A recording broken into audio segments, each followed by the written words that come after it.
आज का टॉपिक है कि क्या मरे हुए लोग जो हैं उनके ऊपर भी ब्लैक मैजिक किया जा सकता है। उनकी अस्थियां जलने के बाद, उनके मरने के बाद क्या उनकी भी सोल को कैप्चर किया जा सकता है, उनको यूटिलाइज किया जा सकता है फैमिली के अगेंस्ट चीज़ें करने में। ये टॉपिक है।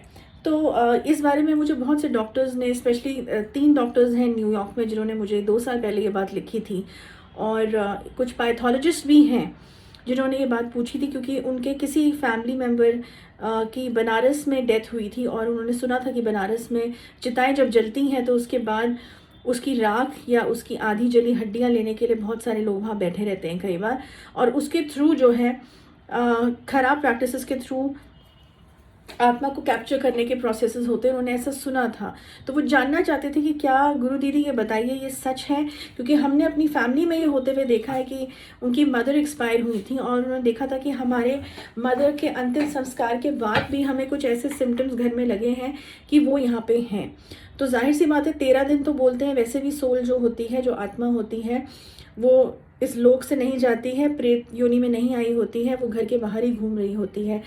सो पॉसिबिलिटीज़ आ देयर, पर उन्होंने बोला 13 दिन के बाद भी हमने ऐसा महसूस करा कि वो यहीं है और गई नहीं है। और उनकी जो कबर्ड थी कपड़ों की, फॉर दैट मैटर, उसमें उनको हमेशा फील होता था रात को कि यहाँ उनका प्रेजेंस उनको फील होता था फैमिली में। तो वो इस चीज़ को लेके परेशान थे। कई बार लाइट जलती बुझती रहती थी घर में, और ऐसा लगता था कि जैसे उनकी कोई फेवरेट चीज़ है, जैसे कोई भी चीज़ हो, जैसे फॉर दैट मैटर कोई साड़ी हो, कोई कपड़ा हो, तो उसमें उनको ऐसा लगता था कि वो प्रेजेंट है। इवन किचन में उनको लगता था कई बार कि जब हम कोई पर्टिकुलर उनका जैसे मसाले पीसने की वो जो क्या उसको बोलते हैं, what you call that, the motor हम बोलते हैं इंग्लिश में, जिसे कूटते हैं ना, जिसमें हम मसाले कूटते हैं, वो मुझे नाम याद नहीं आ रहा। तो वो चीज़ भी जब उनकी वाइफ उसमें काम करती थी तो उनको लगता था कि उनका प्रेजेंस आसपास है। तो पहले तो उनको लगा कि वहम है, ओके। फिर कुछ ऐसे इंसिडेंट्स होने लगे बार बार, जिनसे उनको लगा कि नहीं, कुछ तो बात है, हमारे घर में कुछ सुपर नेचुरल चीज़ हो रही है, या तो मेरी माँ को मुक्ति नहीं मिली है। तो उससे उन्होंने कांटेक्ट करा।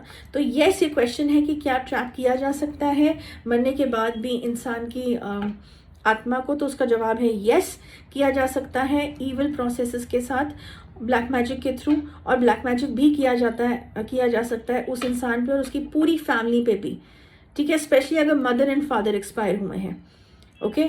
तो अब उसका क्या है, सबसे पहले तो मैं एक चीज़ बोलती हूँ हमेशा कि जब भी किसी की मृत्यु हो तो उसकी सारी जो चीज़ें हैं ना, स्पेशली जो कपड़े हैं, वो सारे जला दो, वो सारे जला दो। आई नो इमोशनल अटैचमेंट है कि हमारी मम्मी के कपड़े हैं, हमारे फादर के कपड़े, ये लास्ट निशानी है, हमने अपनी यादगार के लिए रखी है। देखो, तुम्हें इमोशन से निकलना पड़ेगा, आई अंडरस्टैंड मुश्किल है, लेकिन ये कलयुग चल रहा है। कलयुग में किस तरीके की चीज़ें हो रही हैं, हमें प्रिकॉशंस लेने ही पड़ते हैं। पहले इतनी चोरी चकारी नहीं हुआ करती थी ना, पहले युगों में, even when you were kids इतनी ज़्यादा नहीं हुआ करती थी ना। लेकिन समय बदल रहा है ना, समय बदल रहा है, समय के साथ भी हमको बदलना पड़ेगा। और ये चीज़ें तो पहले ज़माने में वैसे भी की जाती थी। इजिप्ट में तो आज भी ये किया जाता है कि जहाँ इंसान जिसकी डेथ हो जाती है, उसकी सारी चीज़ें जो उसकी जिससे उसको अटैचमेंट है, वो उसके कब्र के साथ ही दफना दी जाती हैं। और गोल्ड का भी एक जो है पीस वो ज़रूर दिया जाता है, ताकि उसको यात्रा करने में आसानी हो, क्योंकि गोल्ड एक ऐसा मेटल है जो दूसरी दुनिया में भी पहचाना जाता है और उसकी वैल्यू है, ठीक है। खैर, वो एक अलग टॉपिक है, उससे मैं कभी और वीडियो बनाऊंगी डिटेल में। पर अभी के लिए इतना कि जो भी मरने वाले के कपड़े हैं या बिलोंगिंग्स हैं, स्पेशली जिससे उसको बहुत अटैचमेंट है, किसी का जैसे चश्मा हो सकता है, किसी का पेन हो सकता है, किसी के कपड़े हो सकते हैं, या इवन किसी का फॉर दैट मैटर कुछ बुक्स हो सकती हैं, उन सबको उसी के नाम पे जला दिया जाए कि ये आपके साथ ये चली गई आपकी चीज़ें, हमने कोई चीज़ नहीं रखी। तो आपकी वापसी यहाँ ना हो, एक प्रेत के रूप में यहाँ ना हो, और ना ही आपके थ्रू यहाँ पे हमें किसी भी तरीके से हानि पहुँचाई जा सके, ना आपकी आत्मा को कोई खतरा हो।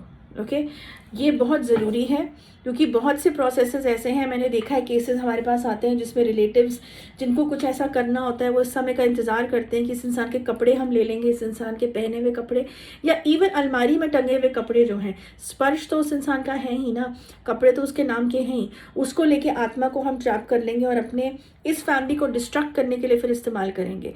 तो फिर कई बार लोग बोलते हैं कि दीदी हमने अपना ब्लैक मैजिक रिमूवल करवाया, इंडिविजुअली करवाया मैंने और अपनी वाइफ का, लेकिन समझ में ये नहीं आ रहा है कि अभी भी हमें लगता है कि कुछ चीज़ें हमें पूरी तरीके से नहीं छोड़ी हैं। तो फिर जब उनका डायग्नोस हम करके देखते हैं तो पता चलता है कि इनके ऊपर तो ब्लैक मैजिक है ही है, लेकिन इनके डिजीज्ड फादर या मदर के थ्रू के ऊपर भी ये चीज़ है। तो एक तो वो पितृ के भी कहलाते हैं, तो जब पितरी खुश नहीं होंगे, वही ट्रैप्ड है, तो तुम लोग कैसे खुश रह पाओगे। ये एक बहुत डिटेल चीज़ है, इसके बारे में मैं इस वीडियो में नहीं बता सकती, अगले वीडियो में बताऊंगी कभी और। लेकिन अभी कहने का मतलब है कि क्वेश्चन का ये क्वेश्चन मुझसे ये पूछा गया था कि क्या मरने के बाद भी ब्लैक मैजिक किया जा सकता है उस इंसान की सोल पे, तो उसका जवाब है हाँ। और इसका प्रिकॉशन मैंने बताया कि बिना लालच किए, अगर कोई ऐसा, मैं तो कहती हूँ अगर कोई ऐसा उनका छोटा मोटा कुछ गहने भी हैं जिससे उनकी बहुत अटैचमेंट है, तो वहीं जला दो, उनके साथ ही वो जो है जला दो, समर्पित कर दो उनको ही। अब इसको करने के लिए दिल चाहिए कलयुग समय पे। पहले तो लोग जो है साथ में ज़रूर जो है सोने की चीज़ देते थे और यही भावना से देते थे कि आपके साथ ही आपकी चीज़ जो है चली जाए, क्योंकि कई बार ऐसा होता है उस चीज़ की अटैचमेंट के पीछे भी वो आत्मा अपने आप भी वापस आती रहती है। स्पेशली ऐसा 13 डेज जब डेथ होती है तो ये चीज़ प्रोसेस ज़्यादा लोगों को देखने को मिलता है। बट कई बार सिर्फ ये अपने आप नहीं होता, कई बार ब्लैक मैजिक भी कर दिया जाता है उस आत्मा के थ्रू। तो अगर ऐसा कुछ सिम्टम्स लग रहे हैं तो डायग्नोसिस अपना करवा के दिखा सकते हो, ठीक है, केस स्टडी करा सकते हो, उसमें पता चल जाएगा कि क्या पिछली सोल को ट्रैप कर रखा है जिसकी डेथ हुई है या नहीं कर रखा, या सोल अपने आप वापस आ रही है। और कई बार कुछ ऐसे बदला लेने वाली आत्मा भी होती हैं जो जिनके साथ कुछ खराब हुआ होता है, वो तो खुद ही वहाँ आके अपनी चीज़ों के प्रति जो है इतना अटैच्ड होती हैं कि अगर उनको कोई मिसयूज़ कर रहा है तो उस इंसान को नहीं छोड़ती और बदले की भावना से वहाँ आती हैं। तो ये चीज़ें बहुत ख़तरनाक है, ये चीज़ें अलाउड भी नहीं है करना। जो ब्लैक मैजिक करते हैं इन चीज़ें, उनका ये अलाउड भी नहीं है, नेचर के अगेंस्ट है, यूनिवर्स के अगेंस्ट है। लेकिन पता है ना कि कलयुग में सब कुछ आधे से ज़्यादा नेचर और यूनिवर्स के अगेंस्ट ही हो रहा है, तभी ये हाल है, तभी ये कोरोना, तभी ये सब चीज़ें जो है मदर नेचर को जो डिस्टर्बेंस इंसान दे रहा है, राक्षस की तरह बन गया है इंसान, और सारी वो नेगेटिव चीज़ों का ज़्यादा प्रभाव है कलयुग में, यही चीज़ है। तो अपना प्रिकॉशन लेके चलो। और डेफिनेटली अगर कोई नियर एंड डियर वंस के साथ ये चीज़ होते हुए देख रहे हो, सिम्टम्स भी होते हुए देख रहे हो, सबसे बेस्ट चीज़ है केस स्टडी करा के इस चीज़ का जवाब पालो कि हाँ या ना हमारे साथ ऐसा हो रहा है, और उसके बाद उसकी क्योर की बात करो, ठीक है ना। अब इस वीडियो में इतना ही, next week another topic, till then good bye.